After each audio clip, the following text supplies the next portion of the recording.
že Boh ťa má tak rád, ako si ty vôbec nevieš predstaviť. Hoci aj s tvojim hriechom. Touto myšlienkou by som chcela otvoriť dnešnú jasličkovú pobožnosť. Boh, veľký a mocný, ktorý mal všetko, na čo si len pomyslel, sa skryl do malého, krehkého a zraniteľného dieťaťa. Zvedol sa úplne do našich rúk. Veľký kráľ prišiel medzi nás. Boh navštívil svoj ľud. Dnes slávime jeho narodenie ako najkrajšie a najväčšie sviatky roka. Ako ho vnímali ľudia tedajšej doby? Radovali sa z neho? Dávali mu dary? Priali si vzájomne pokoj v srdciach? Asi nie. Poďme spoločne nahľadnúť na udalosti, ktoré predchádzali príchod Spasiteľa.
Prečo túto prácu musíme robiť práve my?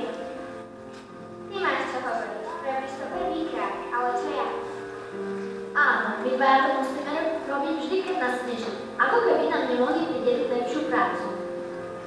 Prechádzaš tak po nebeských záhradách a starať sa o kvety a stromy. A vy dvaja, čo tu vlastne robíte? Áno, veď vy by ste sa mali starať o nebeskú poštu. To u dnes bude vlastne roznášať. Boli sme tam, ale všetci naokolo boli akýsi nervózni. Neviem prečo. Jeden cherubík mi dokonca povedal, že tam je už anielov dosť. A tak sme tu. Čo sa dnes deje? Videl som mnohých serafínov, pobehovať sem a tam, ale neviem. Aniel si aniel. Spasiteľ sveta už prichádza a vy si tu odpredávate sneh? To už? Tak preto boli všetci takí uponáhraní. Poďme, pripojte sa k ním aj vy. Neskoro. Zhromaždilo sa tam celé nebo. Ja idem odtiaľ. Ani som sa nedostal k nebeskému trónu. Všetci čakajú, aké bude mať vykúpiteľ oči, aké ručičky, akú farbu vlasov. Nevmestíme sa tam. Ale veď to je taká dôležitá chvíľa a my sme práve tí, ku ktorým sa to ani nedostali. Prečo stále my? Akí musia byť tí ľudia šťastní, keď práve Boh bude chodiť medzi nimi? Áno, budú ho v noci obieť, smiať sa s ním a vidieť anielom, žil by s nami, my by sme počúvali jeho slova a on by nemusel ani krídlo mávnuť. Previedli by sme ho celým vesmírom a zaniesli by sme ho všetkým dobrým dušiam, aby sa s nimi potešil. Veru, to by bolo úžasné. Anielky, čo tu porábate? Nasnežilo a tak nás poslali sem, aby sme tu trošku poobradovali. A uvažujeme o tom, aké by bolo úžasné, že sa Boží syn narodí pre ľudí. Budú ho môcť objať, rozprávať sa s ním a počúvať ho. Uvažovali sme o tom, aké by to bolo super, keby sa stal anielom. Všade by sme ho nosili, všetko by sme mu poukazovali. Michal, ty by si nebol rád? Ale veď my predsa nemôžeme závidieť ľuďom. Veď Boží syn ich išiel na svet vykúpiť preto, aby nemuseli byť potrestaní za svoje hriechy. My sa musíme snažiť byť čo najlepší, aby dobrý Pán Boh nemusel nakoniec ich zachraňovať aj nás. Na to sme nepomysleli. Anieli, kde ste? Michal, práve teba som hľadal. Hovor, Pane. Anieli sú zaneprázdnení. Hovor, Pane, počúvam. Dieťa moje, blíži sa chvíľa, ktorú som už od počiatku počul. Chod na zem a vyber ľudí hodných toho, aby som im cez teba oznámil, že sa syn stal človekom a že pred ľudstvom nadišiel milostivý čas jeden spásy. Ale vyberaj pozorne, aby sa táto milosť nedostala nehodným. Hľa, služobník Pána, nech sa mi stane podľa tvojho slova.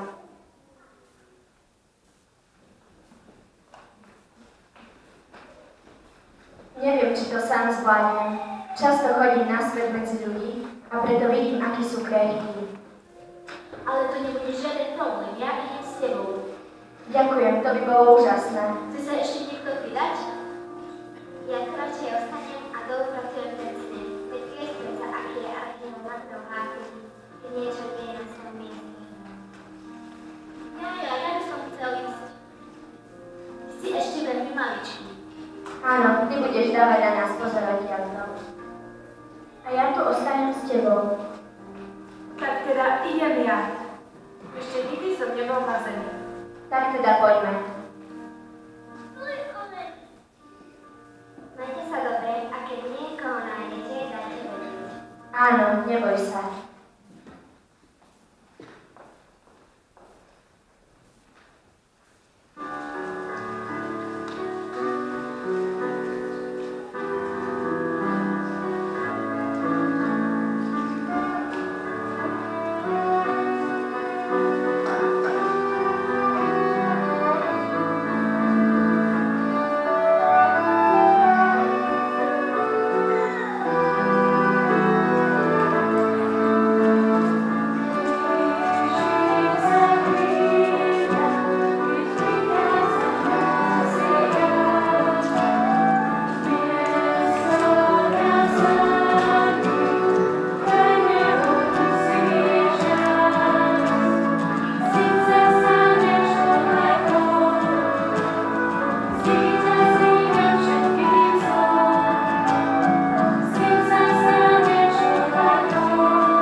že kráľ kráľov by sa mal narodiť v paláci, plnom služobníctva a ľudí, ktorí mu chcú dať len to najlepšie. Poďme sa pozrieť do domu toho najbohatšieho občana tohto mesta. Kde sú tí učenci? Nech vstúpia.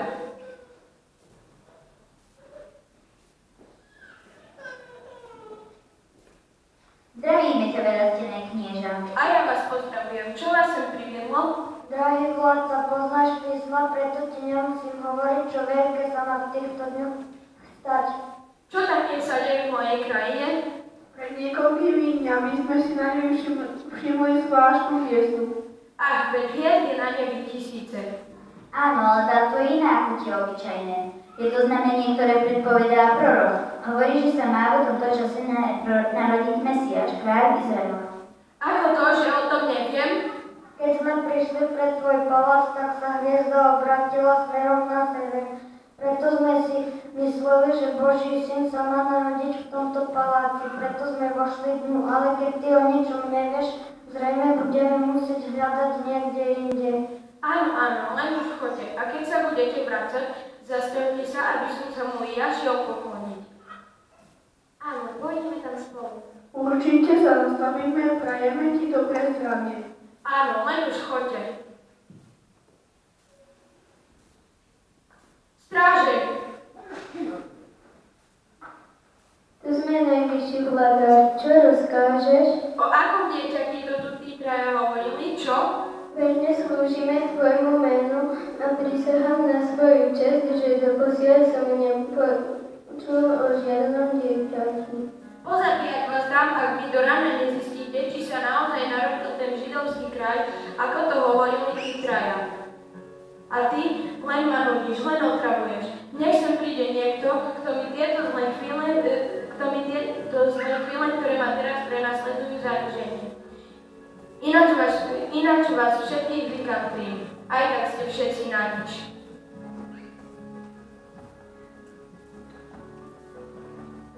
Michal, poďme už, mne sa to tu nepáči, mám strach. Nie, musíme hľadať ďalej. Pred pánom sa nemôžu ukázať ľudia, ktorí sú sebeckí. Nemôžu sa pred ním ukázať ani králi. Lebo nemajú čisté, lebo nemajú čisté srdcia. Vráťme sa už do neba, prosím. Ale veď sme ešte nikoho nenašli. Musíme hľadať ďalej. Ale kam pôjdeme teraz? Nemúdro sme to urobili. Ako sme mohli ísť ku svetskému vladárovi, keď Boh chce na zemi založiť duchovné kráľovstvo? Poďme túto radostnú zvesť oznámiť kňazom. Ich to určite poteší. Náš právo a oni sú aj najhodnejší, aby sa ako prvý dozvedeli tú novinu.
Práve zasada kňažská veľrada. Tí najlepší z najlepších sú pohromadne. Výborné prostredie pre našu zväzť. Ani zvedú a počúvanie.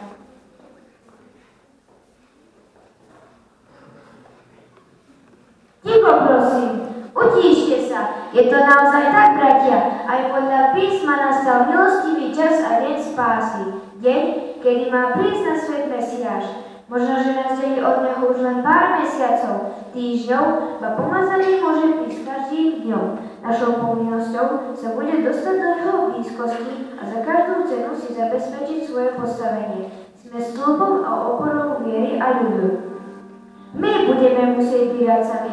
My ho musíme oboznámiť a zasvetiť ho do výkladu písma. Čo má byť to pánovi rádcom? Čo má to pána oboznamovať s povermi a čo ho má to zasvedcovať do písma? Neviem, počkajte, pozrieme sa, aký majú tí asi myšlienky. Že vraj sa musíme dostať bližšie k Mesiášovi. Ako to my? Len ja. Ja budem stále pri ňom. Nie ako títo zbabravci, len čo sa objaví nejaké nebezpečenstvo ujdu. Ale ja budem stále pri ňom. A tak si zabezpečím aj spoločenské postavenie. Budem dávať veľké almužny a tak si získam aj priazne spasiteľa. Výborné. A týchto dnes majú odvedú. Už rozumiem, aké majú tí verníci úmysly. Máš pravdu. Ani ľudia pyšní, povýšeneckí a sebeckí nie sú hodní vítať Boha na zemi. To je strašné. Nemôžeme pustiť takýchto ľudí Božiemu synovi. To nie je dobré. Keď sme však medzi vedúcimi Izraelitmi našli ľudí chodí, vítať Mesiáša, kam až máme zájsť? Keď Boh si vybral ako miesto svojho syna narodenia Betlehem, si to urobil preto, že sú tam ľudia zbožní, pokorní a spravodliví. Áno, máš pravdu. Poďme sa pozrieť tam. Iste nájdeme ľudí dobrého srdca, ktorí si zaslúžia privítať Boha na zemi.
Nestratíme sa? Nie, neboj sa.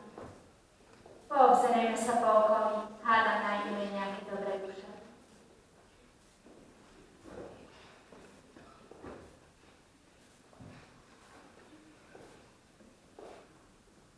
Hej, Hostínsky, počúvaj, práve som prišiel. Objav mi konia a nachystaj mi najlepšie lôžko.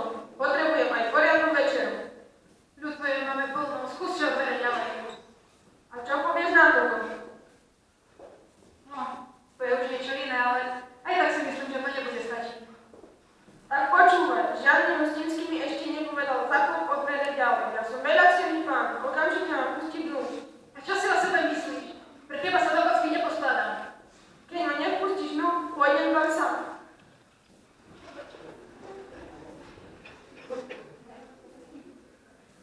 Nebudem si byť nervy s týmto tu.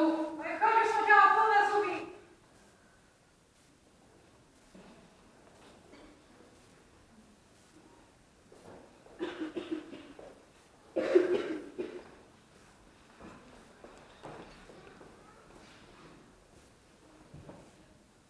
Neviem, či to dá nájdeme ešte nejaké lôžko.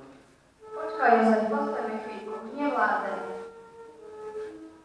Neviem, čo budeme robiť. Som neschopný muž. V Nazarete sme mali pre malého pripravené všetko. Mal som ísť sám a teba nechať doma. Veď ľudia mi to háda pochopili. Nehovor tak, nie si neschopný, si starostlivý a láskavý, musíme dodržiavať zákon. Neboj sa, niečo sa pre nás nájde. Skúsme ešte toto. Hostinsky vyzerá byť slušný človek. Zdravím ťa, dobrý muž. Prosím, nemal by si nejaké lôžko na zvyš? A pre koho? O mňa nejde, ale tuto moja žena. Čaká dieťa a v iných hostnicu už majú voľno. Prosím ťa, pomôž nám. A čo za to? Tu máš. To je málo. Už som odovzdal veľa hostí, ktoré to napraví viac.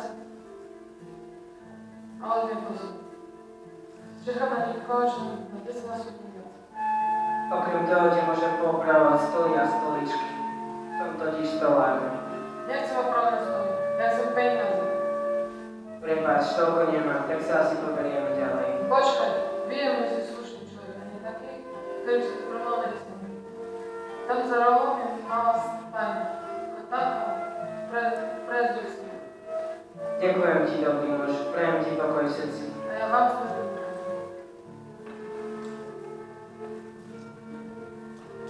Tak čo? Vraj má plno a voľné izby si stráži pre bohatých hostí, ale povedal mi, že tu za miesto nemá maštal. Poďme tam, Mária, dnes už aj tak nič lepšie nenájdeme. Dobre, aspoň niečo.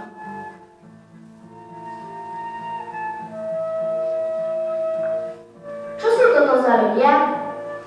Došlo to až tak ďaleko, že v celom Betleheme sa pre Pánu, v ktorej sa dnes narodí Boží syn a pre jej ženícha nenašlo prístrežie. Takže sa museli uchýliť v opustenej maštale. Boh teda príde na svet v stajni? Veru. Ani lakomci, ani úžerníci, ani nemilosrdníci nie sú hodní vítať Boha na zemi. Michal, je to beznádejné. Ľudia sú príliš skazení. Nenájdeme nikoho. Ale Boh nepozná slovo beznádejné.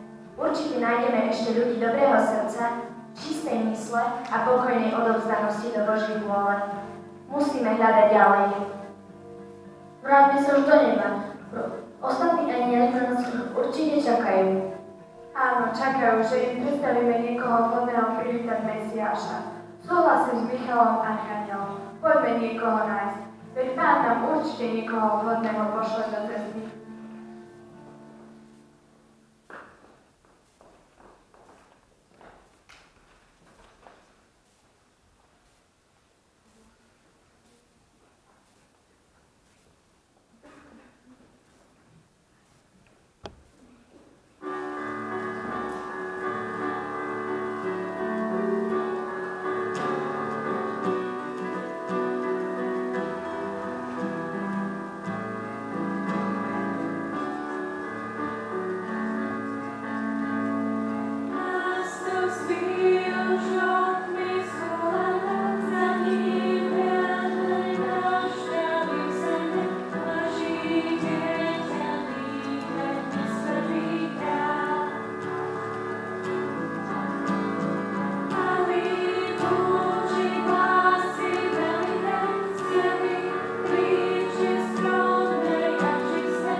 Ale kde?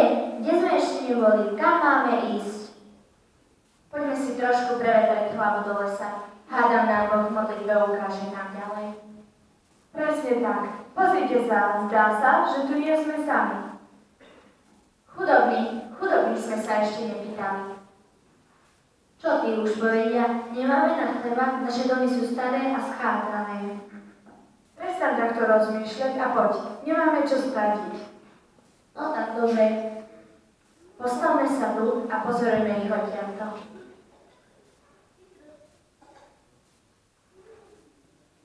Chytro, stričko Joachim, Beláska si zlomila nohu. Chytro, pomáhajte. Jedna si zlomila nohu, ale čo s ostatnými? Idem ich postarať. Počkaj, Kubo, nechoď. Ovce sa nám nestratia. Veď sú v košiari. Pobudni tu stane. Pozri, aká krásna noc. Taká výnimočná. Vero, chvíľ sa na nebi milorekom, ale výnimočná v čom? Že si jedna ovca zlomila nohu? Nie, no tak trošku sa zamysli. Ty to necítiš? To je čarovné, ako keby sa nebo dotklo zeme. Ja akurát cítim oči tak. Neboj sa, postaráme sa o teba. Pozrite, s akou láskou sa prihovárajú tej ovci. Títo ľudia majú srdce na pravom mieste. Až do toho starého, čo všetko hudre. Ale aj ten má dobré a vetré srdce. Vyskúšané. Ale ako? Premením sa na človeka a trošku sa s nimi posovávam. To je skvelý nápad. Drž sa.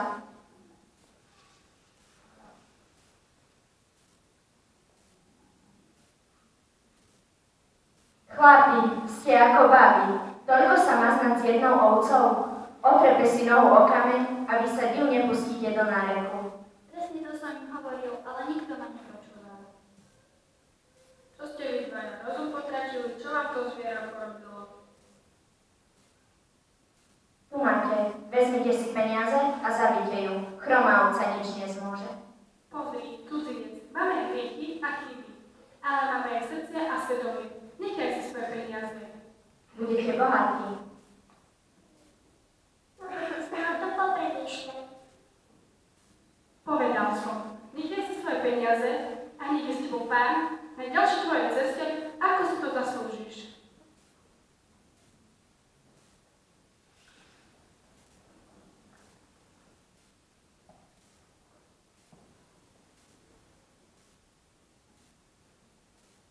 Toto sú skutočné pokorné duše.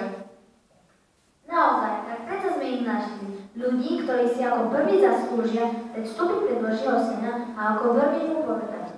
Vítaj náš vykupiteľ, dlho sme na teba čakali. Ďakujeme, že si prišiel.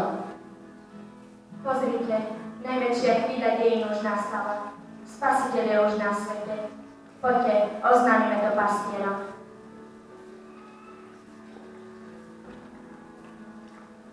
Nebojte sa, zvestujem vám veľkú novinu, ktorá bude patriť všetkým ľuďom na zemi. Dnes sa v Dávidovom meste narodil Spasiteľ a Vykupiteľ sveta. A toto vám bude znamenie.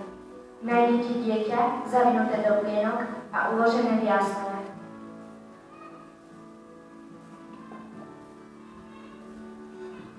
Počuli ste? Poďme, vezmite nás si, čo máme a poďme vidieť Spasiteľa. Čak to hovoril ľud. Nebol to pravda.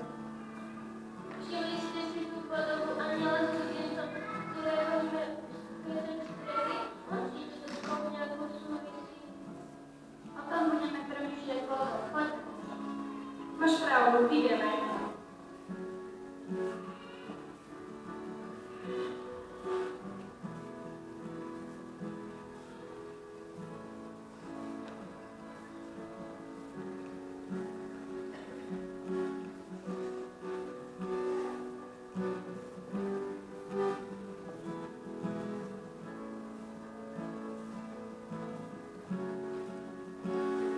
Buď pozdravená, žena Matka Spasiteľa. Zdravím vás. Pozrite sa teraz, Jan, Boží syn a usmievať sa. Môžem?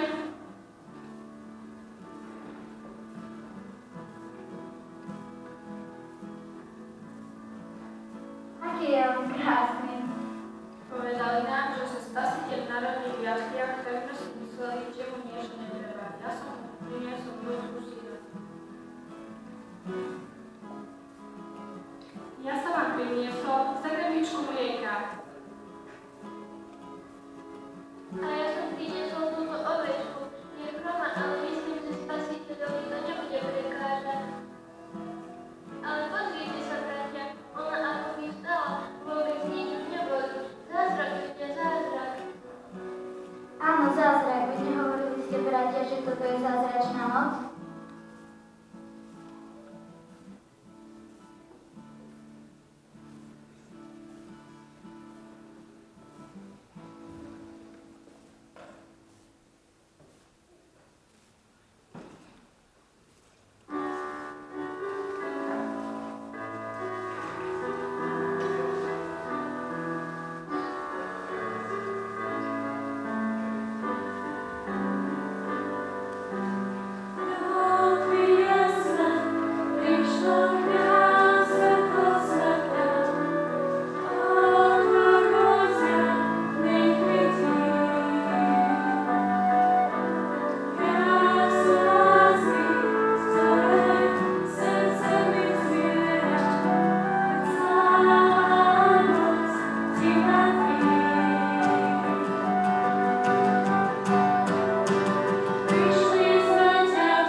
Podarilo sa nám to. Našli sme ľudí hodných pokloniť sa kráľovi kráľov. Ale čo teraz? Vráťme sa späť do neba. Anjeli už iste čakajú na správy, ktoré im prinesieme.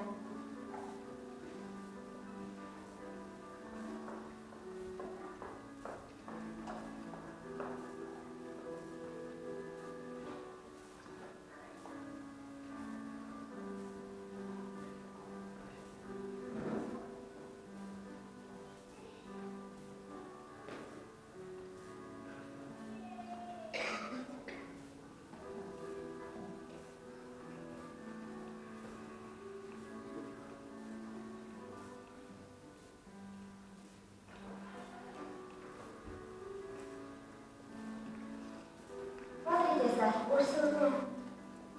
Tak hovorte, našli ste niekoho koho. Chceme hneď vedieť všetky podrobnosti. Nož, dlho sme hľadali. Ale nakoniec sme našli chudobných pastierov. Chudobní sa išli pokloniť Mesiášovi?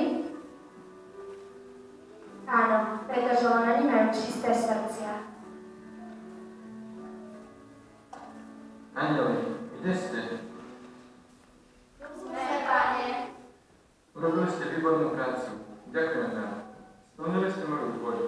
Vy ste tí, ktorí ste hodní pokloniť sa môjmu milovanému synovi. Vráťte sa na zem, všetci. A choďte i vy do Betlehema desečka. Pána, nech sa nám stane podľa tvojho slova.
hodný pokloniť sa Mesiášovi.